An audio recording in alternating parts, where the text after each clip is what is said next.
Good evening everyone and you are most welcome again on my YouTube channel JM rank booster. आप सभी का स्वागत है मेरे YouTube channel JM rank booster पर। और आशा करता हूं कि आप सभी खुश होंगे, कुशल मंगल होंगे। तो आइए आज हम चर्चा कर लेते हैं उसी अपने अध्ययन के केंद्र बिंदु जिसको हम अध्ययन कर रहे थे, यानी राज व्यवस्था। और राज व्यवस्था यानी उन नियम, सिद्धांतों और प्रक्रियाओं का अध्ययन है जिसके द्वारा किसी देश या राज्य का शासन चलाया जाता है। तो हम चूंकि भारत में रहते हैं तो जरूरी हो जाता है कि हमारा देश किन सिद्धांतों, नियम और प्रक्रियाओं के तहत चलता है वो जानना काफी जरूरी हो जाता है। तो हमने देखा कि हमारे देश के अंदर एक संविधान है और उस संविधान के अंतर्गत ही हमारे देश की शासन व्यवस्थाओं या प्रशासनिक व्यवस्थाओं का संचालन किया जाता है। तो ऐसे में हमने देखा कि ये संविधान यानी ये बना कैसे, इसके पीछे की क्या कहानी है, इसमें इतने सारे नियम सिद्धांत कैसे कैसे एकदम, क्या वो एकदम बन गए या फिर वो किस प्रकार से बने और उसको किन लोगों ने बनाया, इसके लिए हम गए संविधान की पृष्ठभूमि में। और फिर हमने देखा कि कैसे भारत में कंपनी 1600 में व्यापार करने आती है और वो व्यापार करते करते कैसे लोगों का शोषण करती है और आखिर यहाँ पर अपनी सत्ता को कायम करने का काम करती है। वो सत्ता को पाने के लिए यहाँ युद्ध लड़ती है जिसको हम 1757 के प्लासी के युद्ध के रूप में जानते हैं या देखते हैं। दूसरा युद्ध 1764 में बक्सर का युद्ध लड़ती है और फिर कहीं ना कहीं हमारे शासकों का कॉन्फिडेंस लेवल डाउन होने के कारण वो शासक कंपनी के साथ एक संधि करते हैं जिसको हम इलाहाबाद की संधि के नाम से जानते हैं, जो कि 1765 में होती है। और फिर पहली बार ब्रिटिश सरकार कोई कानून कंपनी को कंपनी को कंपनी के द्वारा शासन चलवाती है भारत में, और वो भी एक कानून के दायरे में। यानी पहली बार भारत में कोई कानून काम करता है और उस कानून को नाम दिया जाता है 1773 का रेगुलेटिंग एक्ट। यानी अब रेगुलेटर का काम ब्रिटिश सरकार कर रही है और इधर लोगों को चलाने यानी सत्ता और शासन को चलाने का काम कंपनी के द्वारा किया जा रहा है। तो आपने ये देखा कि किस प्रकार भारत में एक 1773 के कानून से लेकर और संविधान के बनने तक कितने न जाने कितने कानून भारत के ऊपर थोपे गए और कभी उनमें कुछ अच्छाइयाँ तो अनेकों बुराइयाँ हमने कानूनों का अध्ययन करके, जैसे कि हमने 1773 का रेगुलेटिंग एक्ट, 84 का पिट्स इंडिया एक्ट और इसी प्रकार भारत परिषद अधिनियम, और फिर हमने 1813, 1833 और 1853 के चार्टर एक्ट को देखा। फिर देखा कि भारत में कैसे क्रांति हुई और फिर हमने 1858 के भारत शासन अधिनियम को देखा। और फिर उसके बाद ऐसे ही क्रम में 1861, 1892 और फिर 1909 का मार्ने मिंटो सुधार और फिर 1919 मार्टिन चेम्सफोर्ड सुधार और उसके बाद 1935 भारत शासन अधिनियम। और फिर हमने देखा कि कैसे भारत में वायसराय के द्वारा अगस्त प्रस्ताव रखा जाता है भारत को। यानी अब वो समय है जब यहाँ आते आते भारत के लोगों ने कहीं ना कहीं अपने पैर राजनीति में जमाने, चाहे वो आंदोलन के थ्रू हो, चाहे वो अहिंसात्मक रूप से संवैधानिक संवैधानिक मूल्यों पर चलते हुए, उन लोगों ने कहीं ना कहीं, राष्ट्रीयवादी लोगों ने कहीं ना कहीं ये चेतना भारत के लोगों के अंदर तो डाली ही और भारत की स्वतंत्रता को पाने का एक सफल प्रयास उन लोगों ने किया। तो हमने देखा कि कैसे 1942 में क्रिप्स प्रस्ताव और फिर 45 में वेवेल योजना और अंत माउंट बेटन योजना, पहली बार एक संविधान को बनाने की बात होती है और सत्ता को हस्तांतरण करने की बात होती है। तो हमने यहाँ तक अध्ययन किया। तो आज हम इसी क्रम में कुछ क्वेश्चंस को देख लेते हैं कि वो कैसे क्वेश्चंस बनते हैं एग्जाम में, किस तरीके के इजी टू मॉडरेट, किस तरीके के क्वेश्चन, बहुत कई बार बहुत इजी क्वेश्चन आपसे पूछेगा तो कई बार कुछ हार्ड क्वेश्चंस भी आपसे एग्जामिनर करता है। तो आइए देख लेते हैं उन क्वेश्चंस को, और हमारी क्वेश्चंस करने की स्पीड थोड़ी अब ज़्यादा रहेगी ताकि हम ज़्यादा क्वेश्चंस को कवर कर पाए। तो आइए देख लेते हैं उन क्वेश्चंस को। पहला, ईस्ट इंडिया कंपनी को चार्टर किसने दिया? मैंने कहा चार्टर, पहले आपको याद रखना है, अभी महाराष्ट्र के उप मुख्यमंत्री, अभी 2-4-5 दिन पहले महाराष्ट्र के उप मुख्यमंत्री एक प्लेन क्रैश होने के कारण उनकी मृत्यु हो जाती है। तो आप कई बार देखेंगे कि एक चार्टर प्लेन की बात करेंगे, चार्टर प्लेन, यानी चार्टर का मतलब होता है कि जिसको प्लेन, जिस कंपनी का वो प्लेन है, यानी जिस कंपनी ने उसको बनाया है और जिसको दिया है। अब कंपनी ने बना करके किसी को लीज पर या किराए पर या जैसे भी दिया होगा, इसका मतलब कि कंपनी के और मालिक के बीच में एक समझौता या एक वो लाइसेंस कंपनी ने दिया कि हम आपको ये दे रहे हैं, यानी एक तरह का समझौता, लिखित में एक तरह का समझौता कहिए, या इसको फिर कहिए कि एक स्वीकृति पत्र या कुछ भी कह लीजिए, यानी दो लोगों के बीच में ये कोई किसी तरह का समझौता जो कि लिखित रूप में हो। तो आप देखेंगे कि ईस्ट इंडिया कंपनी को चार्टर किसने दिया था। चार्टर का मतलब कोई आदेश, उसको आदेश भी नहीं कहेंगे, यानी लिखित रूप में जो ईस्ट इंडिया कंपनी को व्यापारिक अधिकार दिए गए वो लिखित रूप में दिए गए। तो यानी कंपनी के बीच में और इन किसी के बीच में कोई समझौता हुआ होगा तो उसको हम चार्टर के नाम से जानते हैं।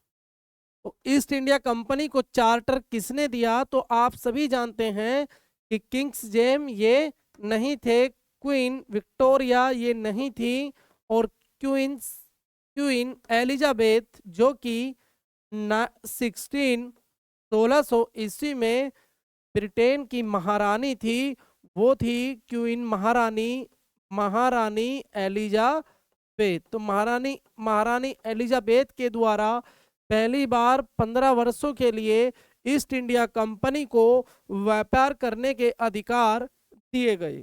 नेक्स्ट, प्रारंभ में ईस्ट इंडिया कंपनी किस प्रकार की संस्था थी। प्रारंभ में ईस्ट इंडिया कंपनी किस प्रकार की संस्था थी।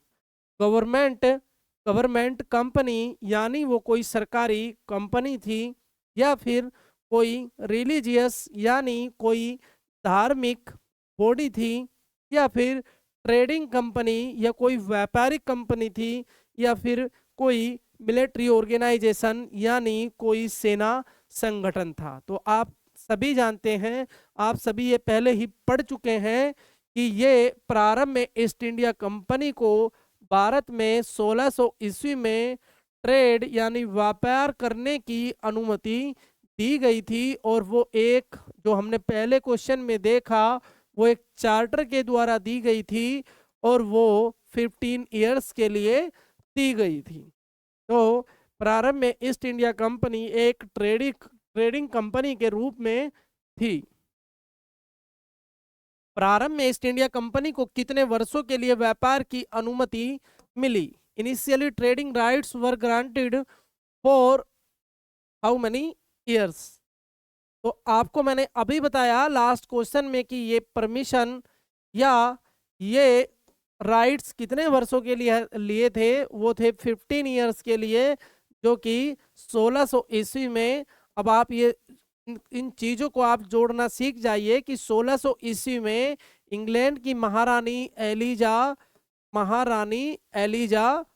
एलिजाबेथ के द्वारा दिए गए। कितने वर्षों के लिए दिए गए? 15 इयर्स के लिए। किसको दिए गए? ईस्ट इंडिया कंपनी को। ईस्ट इंडिया कंपनी को कितने दिन के लिए दिए गए? 15 ईयर के लिए। या कितने वर्षों के लिए दिए गए? 15 ईयर्स के लिए।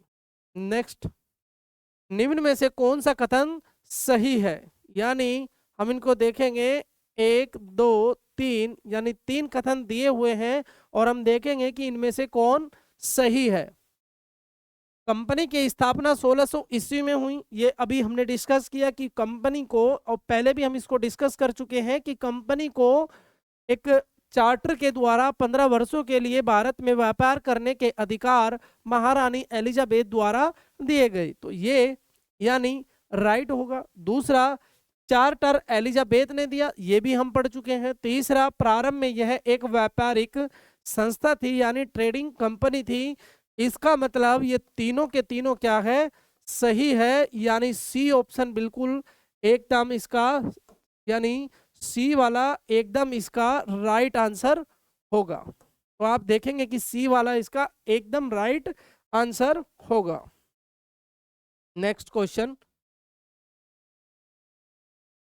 1600 का चार्टर 1600 का चार्टर 1600 का चार्टर किस प्रकार का अधिकार देता है?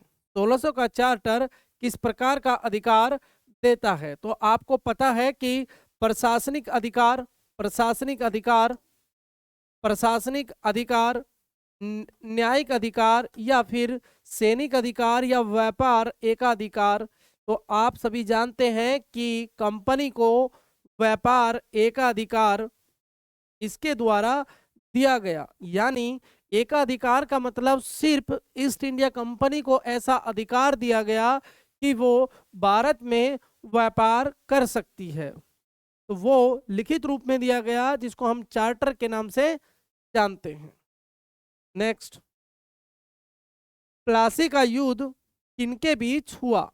प्लासी का युद्ध किनके बीच हुआ? तो जैसे कि मैंने आपको अभी बताया कि कंपनी 1600 में व्यापार करने आती है, और व्यापार करते करते कहीं ना कहीं उसके मन में सत्ता की लालसा आती है, और 1757 में वो पहली बार बंगाल के नवाब सिराजुद्दौला के साथ युद्ध करती है, सिराजुद्दौला के साथ युद्ध करती है। और इस युद्ध में, यह युद्ध बंगाल में प्लासी नामक स्थान पर होता है। यह युद्ध बंगाल में प्लासी नामक स्थान पर होता है। और इस युद्ध में कंपनी को जीत मिलती है, कंपनी को जीत मिलती है। इसका मतलब युद्ध होता है British East India Company versus Siraj-ud-Daulah.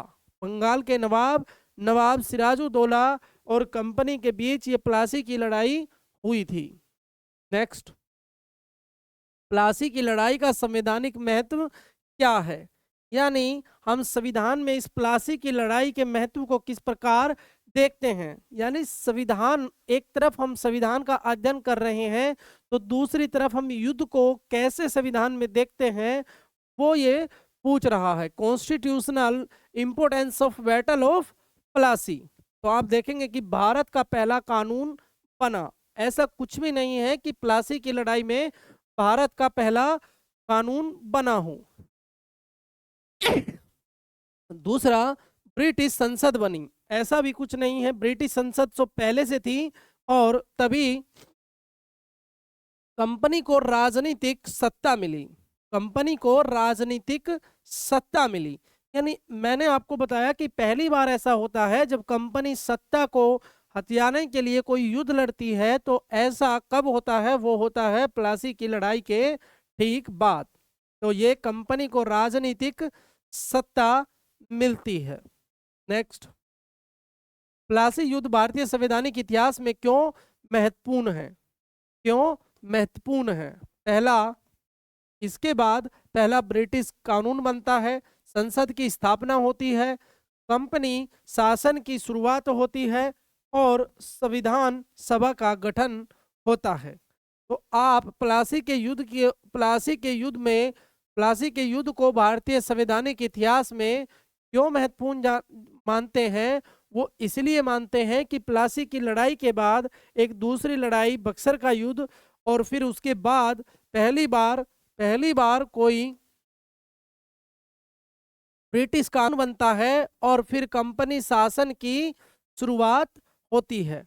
तो आप देखेंगे कि इसका राइट आंसर होगा कंपनी शासन की यहां से शुरुआत होती है। इलाहाबाद संधि 1765 ने से कंपनी को कौन सा अधिकार मिला? यानी आप देखेंगे कि पहली बार 1765 में, यानी 1764 के बक्सर की युद्ध और 1757 की प्लासी के लड़ाई के बाद, यानी इसके बाद 1765 में जो इलाहाबाद की संधि होती है, उसके बाद कंपनी को लिखित रूप में हमारे यहाँ के शासक कंपनी को लिखित रूप में और उधर ब्रिटेन के द्वारा एक रेगुलेटिंग एक्ट पास करके पहली बार कुछ अधिकार मिलते हैं, और वो अधिकार होते हैं दीवानी अधिकारों के रूप में, यानी रेवेन्यू ऑफ बंगाल, बिहार और ओडिशा। नेक्स्ट, प्लासी और बक्सर युद्ध में मुख्य अंतर क्या है? यानी आप देखेंगे कि प्लासी की लड़ाई जो 1757 में होती है और बक्सर का युद्ध जो कि 1764 में हुआ, इसमें अंतर क्या था? अंतर ये था कि पहली बार जब प्लासी की लड़ाई लड़ी जाती है तो कंपनी पहली बार सत्ता को हथियाने के लिए काम करती है, और बक्सर की लड़ाई में वो कुछ अधिकार पाने के लिए या कानूनी मान्यता प्राप्त करने के लिए उनको लड़ाई लड़ती है। यानी प्लाई से सत्ता की शुरुआत हुई और बक्सर से कानूनी मान्यता मिली। यानी बक्सर से प्लासी से सत्ता शुरू हुई और बक्सर से कानूनी मान्यता मिली। रेगुलेटिंग एक्ट के अंतर्गत भारत का पहला गवर्नर जनरल कौन बना? Who became the first governor general of Bengal under regulating act? यानी कि 1773 के रेगुलेटिंग एक्ट में पहला गवर्नर जनरल कौन बना? तो Robert Clive, Cornwallis, Warren Hastings और वेलेस्ले। तो आपने देख चुके हैं आप पहले ही कि 1773 के रेगुलेटिंग एक्ट में कलकत्ता में एक सुप्रीम कोर्ट की स्थापना होती है, तो वहीं गवर्नर को गवर्नर जनरल बोला जाता है, और ऐसे पहले गवर्नर जनरल थे वारेन हेस्टिंग। तो इसका राइट आंसर होगा वारेन हेस्टिंग। नेक्स्ट, निम्न में से कौन सा कथन सही है? यह निम्न में से कौन सा कथन सही है? ये क्वेश्चन मिस प्रिंट है, यानी सुप्रीम कोर्ट की, यानी निम्न में से कौन सा कथन सही है? यह पहला संसदीय अधिनियम था भारत के लिए। यानी यहाँ बात हो रही है 1773 के रेगुलेटिंग एक्ट की। 1773 रेगुलेटिंग एक्ट, यानी आप देखेंगे कि 1773 के रेगुलेटिंग एक्ट के हिसाब से इनमें से कौन सा कथन सही है? यह पहला संसदीय अधिनियम था भारत के लिए। वारेन हेस्टिंग पहला गवर्नर जनरल बनाया गया और सुप्रीम कोर्ट की स्थापना होती है। तो ऐसा किस अधिनियम में हुआ? ऐसा पहली बार होता है 1773 के रेगुलेटिंग एक्ट के द्वारा कि पहला संसदीय अधिनियम बनता है, वारेन हेस्टिंग गवर्नर जनरल बनते हैं और सुप्रीम कोर्ट की स्थापना होती है। रेगुलेटिंग एक्ट को किस अधिनियम द्वारा सुधारा गया? यानी 1773 में पहली बार कोई कानून भारतीयों के लिए बनता है, और फिर सत्ता परिवर्तन होने के बाद और कंपनी को शोषण को देखते हुए, जैसे कि हम अध्ययन कर चुके हैं, मैंने आपको बताया कि उस समय 1773 के बाद ब्रिटेन में सरकार बदलती है और नए प्रधानमंत्री बनते हैं विलियम पिट, और उनके द्वारा दोबारा कंपनी को एक कानून दिया जाता है और उसका नाम होता है Pitt's India act. Pitt's India act, यानी आप देखेंगे कि रेगुलेटिंग एक्ट को किस अधिनियम द्वारा सुधारा गया? यानी 1773 के रेगुलेटिंग एक्ट में जो कमियां थी उनको दूर करने का काम करता है पिट्स इंडिया एक्ट। और जैसे कि आप जानते हैं कि ये वो एक्ट है जहां पर कंपनी के कार्यों को दो अलग अलग प्रकार से विभाजित किया गया, जहां एक और व्यापारिक कार्य कंपनी देखती है, तो वहीं दूसरी तरफ एक बोर्ड ऑफ कंट्रोल की स्थापना होती है, यानी नियंत्रक बोर्ड की स्थापना होती है। और ये बोर्ड काम करता है राजनीतिक और सैन्य विभाग को देखता है। यानी भारत में राजनीति और सैन्य शक्ति से संबंधित अब कार्य कौन देखेगा? 1784 के बाद ये चीजें बोर्ड ऑफ कंट्रोल के पास में होती है। नेक्स्ट, 1861 अधिनियम के तहत गवर्नर जनरल को कितने समय तक अध्यादेश जारी करने का अधिकार था?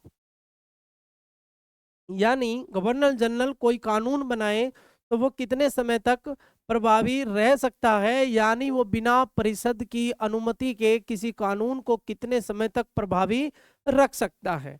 तो आज भी हम जब आगे संविधान को पढ़ेंगे कि हमारे राष्ट्रपति के पास एक इस प्रकार की शक्ति है जिसको हम अध्यादेश के नाम से जानते हैं। अध्यादेश का मतलब आधा अधूरा आदेश, यानी वो ऑर्डर तो है, आदेश तो है, लेकिन वो कहीं ना कहीं पूरा नहीं है, यानी उसको एक प्रक्रिया के तहत नहीं बनाया गया है, लेकिन जरूरतों को देखते हुए और उस समय की तत्कालिक जरूरतों को देखते हुए उसको बना दिया गया है, यानी पास कर दिया गया है। कहीं ना कहीं वो आदेश तो है लेकिन वो अधूरा है, यानी वो कुछ समय के लिए है, यानी उसको पास कराना होगा। और वो अवधि कितनी होती है? Maximum maximum 6 month. आपको उसको अनुमोदन या आपको उसको जहां से भी जिस प्रक्रिया के तहत कानून बनता है उसको फॉलो अप करना ही होगा, और वो मैक्सिमम 6 महीने के अंदर करना होता है। और ये 1861 के अधिनियम के तहत जो शक्ति गवर्नर जनरल को दी गई कि वो कितने समय तक अध्यादेश जारी करने का अधिकार रखता है, 6 मंथ। ये 6 मंथ वाली कहानी और ये अध्यादेश की कहानी आज भी हम अपने संविधान में फॉलो करते हैं। वो देखेंगे कैसे, किस आर्टिकल में, कहाँ संविधान में ये आता है। तो जब हम संविधान का अध्ययन करेंगे तब इसको देखेंगे। 1892 अधिनियम का मुख्य उद्देश्य क्या था, यानी मेन ऑब्जेक्टिव ऑफ 1892 एक्ट? पूर्ण स्वशासन या संविधान सभा का गठन या विधायी परिषदों का विस्तार व बजट पर चर्चा और द्विसदनीय संसद। तो आप देखेंगे ये हम अध्ययन कर चुके हैं कि 1892 के भारत परिषद अधिनियम में पहली बार ऐसा होता है कि परिषदों का विस्तार किया जाता है और भारतीयों को बजट पर चर्चा की अनुमति मिलती है। ये भारतीयों को बजट पर चर्चा करने की अनुमति 1892 के अधिनियम के तहत मिलती है। इस अधिनियम की सबसे महत्वपूर्ण विशेषता क्या थी? इस अधिनियम की, यानी हम बात कर रहे हैं 1861 के अधिनियम की जो अभी हमने डिस्कस किया। 1861 का भारत परिषद अधिनियम, तो इसकी महत्वपूर्ण विशेषता क्या थी? यानी इसमें जो सबसे जरूरी चीज थी वो थी budget budget discussion allowed in council, यानी परिषद में बजट पर चर्चा करने का अधिकार। ये हमें 1892 के एक्ट से मिला। 1909 सुधार की सबसे महत्वपूर्ण विशेषता क्या थी? 1909 सुधार यानी मोस्ट इंपोर्टेंट फीचर ऑफ 1909, ये वो रिफॉर्म था, यानी कहने को तो ये रिफॉर्म था, लेकिन भारत में डिवाइड एंड रूल वाली पॉलिसी की शुरुआत यहीं से मानी जाती है। और आप देखेंगे कि 1905 में लॉर्ड कर्जन के समय बंगाल को कैसे 2 भागों में बांट दिया जाता है, जिसमें एक पश्चिम बंगाल तो दूसरा पूर्वी बंगाल, जहां एक तरफ मुस्लिम अधिकांश संख्या में थे तो दूसरी तरफ हिंदू बाहुल क्षेत्र था। यानी ये सांप्रदायिकता की नींव डालने वाला विभाजन था।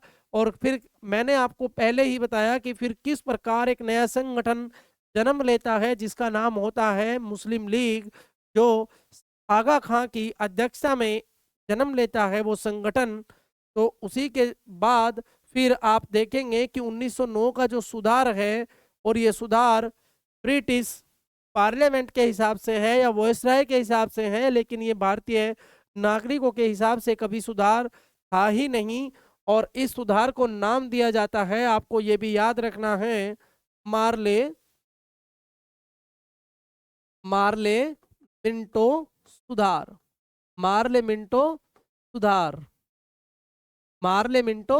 सुधार, यानी मार्ले उस समय भारत के सचिव थे और मिंटो भारत में वायसराय थे। तो आप देखेंगे कि 1909 की सबसे महत्वपूर्ण विशेषता separate electrode for Muslim, separate electrode for Muslim, यानी मुस्लिमों के लिए पृथक निर्वाचन की व्यवस्था 1909 के रिफॉर्म यानी सुधार के द्वारा की गई। मोरले मार्ले और मिंटो कौन थे? दोनों वायसराय थे, दोनों गवर्नर थे, या फिर मोरले सेक्रेटरी ऑफ स्टेट और मिंटो वायसराय थे, या फिर दोनों मंत्री थे? तो आप देखेंगे जैसे कि हमने समझा था, और ये दोनों पद 1858 के भारत शासन अधिनियम के बाद आए, जब कंपनी की सत्ता पूर्ण रूप से समाप्त कर दी जाती है, कंपनी को पूर्ण रूप से समाप्त कर दिया जाता है, और 1857 के स्वतंत्रता संग्राम के बाद सत्ता सीधे क्राउन के हाथों चली जाती है, और फिर दो नए पदों का सृजन होता है, जिसमें एक भारत सचिव जो कि ब्रिटिश मंत्रिमंडल के सदस्य होते हैं, और दूसरा वायसराय जो भारत में रहकर भारत के राजनीतिक और प्रशासनिक कार्यों को देखते हैं। तो उनका नाम होता है वायसराय, और दूसरा सेक्रेटरी ऑफ स्टेट यानी भारत सचिव। तो ये मोरले उस समय सेक्रेटरी ऑफ स्टेट और मिंट वायसराय उस समय होते हैं। वायसराय की कार्यकारी परिषद में पहला भारतीय कौन था? ये हमने अच्छे से डिस्कस हम इसको कर चुके हैं। 1813 में वायसराय की कार्यकारी परिषद में पहले भारतीय बने थे सत्येंद्र प्रसाद सिन्हा। ये पहली बार ऐसा होता है कि वायसराय की कार्यकारिणी परिषद में कोई भारतीय शामिल होता है, और उनका नाम होता है सत्येंद्र प्रसाद सिन्हा। भारत शासन अधिनियम 1919 किस नाम से जाना जाता है? तो जैसे कि मैंने आपको बताया कि 1909 मार्ले मिंटो, ठीक उसी प्रकार 1909 में मॉन्टेग्यू चेम्सफोर्ड रिफॉर्म के नाम से इसको जाना जाता है। मॉन्टेग्यू चेम्सफोर्ड रिफॉर्म के नाम से 1919 के भारत शासन अधिनियम को जाना जाता है। साइमन कमीशन में कुल कितने सदस्य थे? ये वेरी इंपॉर्टेंट, कई बार आपसे पूछता है कि कितने सदस्य थे। ये टोटल 7 मेंबर थे, और सातों के सातों वो 7 मेंबर टोटल साइमन कमीशन में थे, और सातों के सातों ब्रिटिश थे। और इस ब्रिटिश होने के कारण जब ये साइमन कमीशन भारत आया तो बहुत विरोध होता है, और उसी विरोध में लाला लाजपत राय जो गरम दल के नेता थे, उनको पुलिस लाठी चार्ज में सर पर लाठी लगती है, और वो लाठी लाहौर में लगती है, और उसी लाठी लगने के कारण लाला लाजपत राय की मौत हो जाती है। साइमन कमीशन का मुख्य उद्देश्य क्या था? संविधान लागू करना? नहीं, क्योंकि संविधान की यहाँ तक कोई बात होती ही नहीं है। भी भारत को स्वतंत्रता देना, संविधान लागू करना, ना तो कोई संविधान की बात यहाँ तक शामिल थी, और ना ही भारत को स्वतंत्रता देने की बात यहाँ तक कोई शामिल थी। 1919 के अधिनियम की समीक्षा करना, विभाजन करना, ना ही यहाँ विभाजन की बात थी।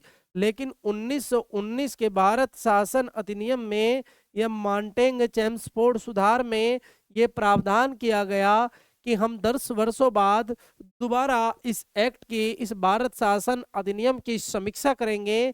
रिव्यू ऑफ 1919 मॉन्टेग्यू चेम्सफोर्ड सुधार, और फिर 10 साल बाद 1929 में ये रिव्यू होना था, लेकिन कहीं ना कहीं 2 साल पहले ही इस कमीशन को, या आप देखेंगे कि साइमन कमीशन को भारत भेज दिया जाता है, और उसके सभी सदस्य ब्रिटिश होते हैं, इसलिए उसका व्यापक विरोध होता है।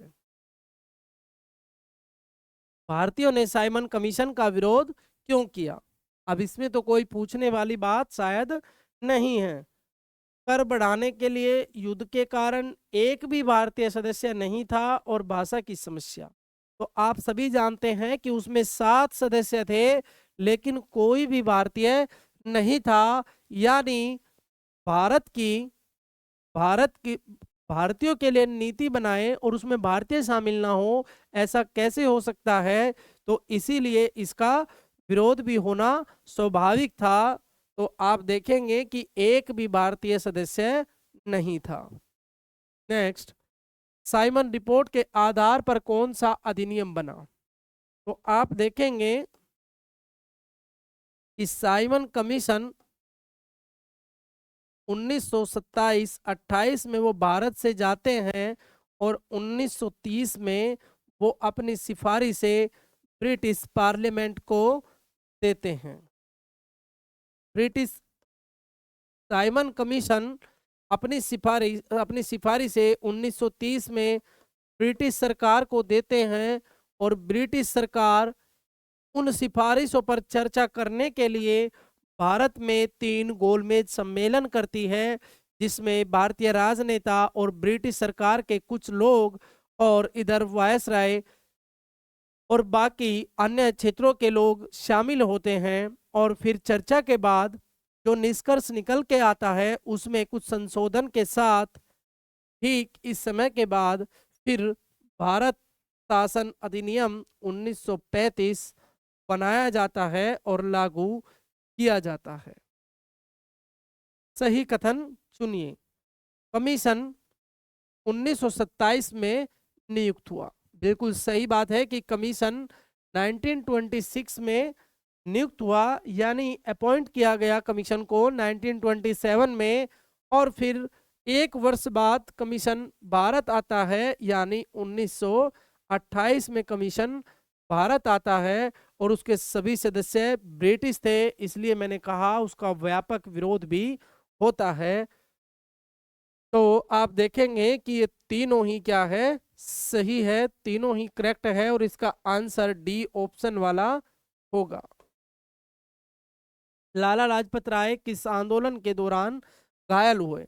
ये हम पहले ही चर्चा कर चुके हैं कि जब भारत में साइमन कमीशन आया, कमीशन के आने के बाद भारत में उसका व्यापक विरोध होता है, क्योंकि उसमें कोई भी सदस्य भारतीय शामिल नहीं था। और उसी विरोध के चलते ब्रिटिश सरकार द्वारा भारत में लाठीचार्ज कराई जाती है और उस लाठीचार्ज में लाला लाजपत राय को लाठी लगती है और ये घटना लाहौर के अंदर होती है और लाठी लगने से घायल होने के बाद लाला लाजपत राय की मौत हो जाती है। तो आप देखेंगे कि लाला लाजपत राय किस आंदोलन के दौरान घायल हुए। क्विट इंडिया यानी भारत छोड़ो, नॉन कोऑपरेशन यानी असहयोग और साइमन कमीशन प्रोटेस्ट, यानी आप देखेंगे कि साइमन कमीशन प्रोटेस्ट के दौरान वो घायल हुए और बाद में उनकी मौत हो जाती है। 1935 के भारत शासन अधिनियम के संबंध में निम्न में से कौन सा कथन सही है। प्रांतीय स्वायत्तता दी गई। पहली बार 11 नए प्रांतों की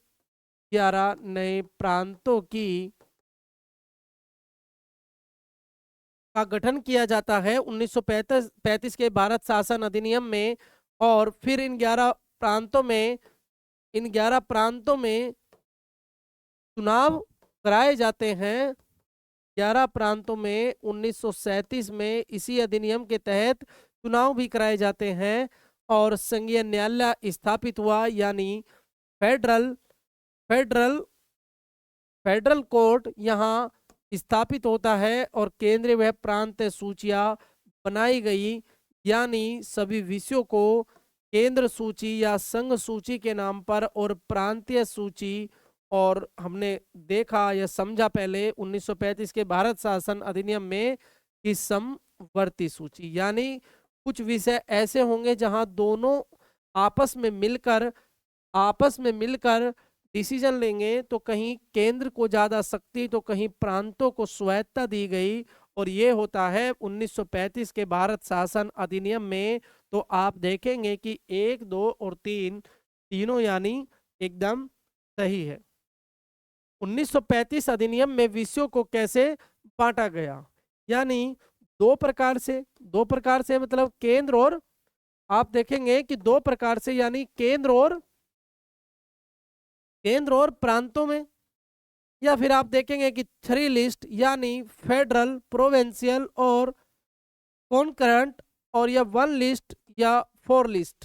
तो आप देखेंगे कि कैसे बांटा गया। तो आपको अभी हमने देखा कि उनको कितने प्रकार से, यानी 3 प्रकार से बांटा गया था।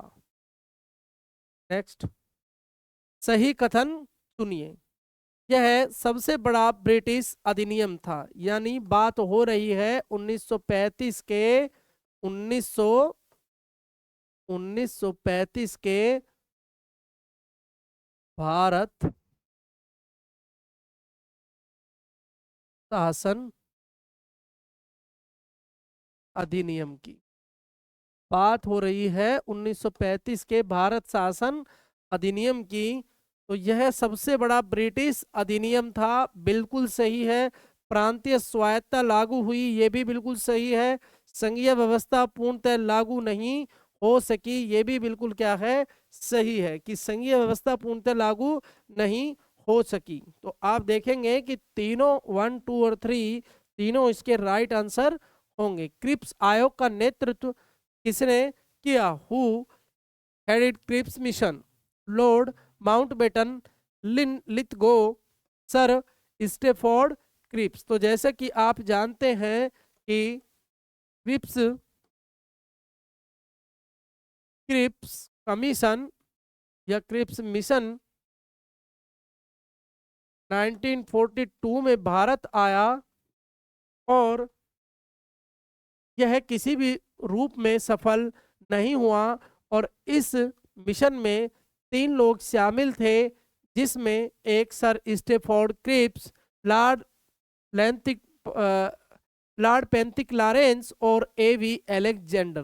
वो 3 लोग इस मिशन में आते हैं, लेकिन ये कहीं ना कहीं असफल रहता है। और फिर इसके तुरंत बाद 1942 में भारतीयों की सोच पर, जब ये भारतीयों के अंदर जब ये कहीं ना कहीं ये बिल्कुल क्लियर हो जाता है कि इन लोगों से किसी भी प्रकार की आशा करना व्यर्थ है, यानी ब्रिटिश सरकार से किसी भी प्रकार की आशा करना व्यर्थ है, तो भारत में एक नया आंदोलन की शुरुआत होती है, और वो होती है इस क्रिप्स आयोग के बाद, और उसको नाम दिया जाता है भारत छोड़ो आंदोलन। क्रिप्स मिशन की असफलता के बाद कौन सा आंदोलन शुरू हुआ?